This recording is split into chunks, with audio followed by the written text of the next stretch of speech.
Hey everyone, ready to turn heads and sculpt those sassy show-stopping shoulders? Today, we're diving into one of my all-time favorite moves, dumbbell lateral raises. This quick and effective exercise is your ticket to an elegant, toned upper body. Toned shoulders create that balanced, confident vibe that screams strong and stunning. Grab a pair of light dumbbells. Start small, we're focusing on form. Hold the dumbbells in each hand, arms at your sides, palms facing your body.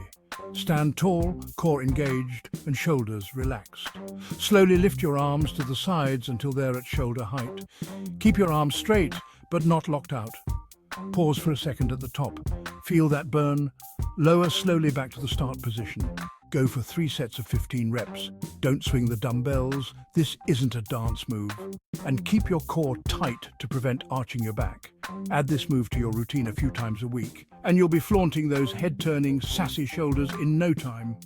Drop a comment below if you're ready to give this a go, and don't forget to hit that like button and subscribe for more quick and effective workouts. See you next time, Fit Fam!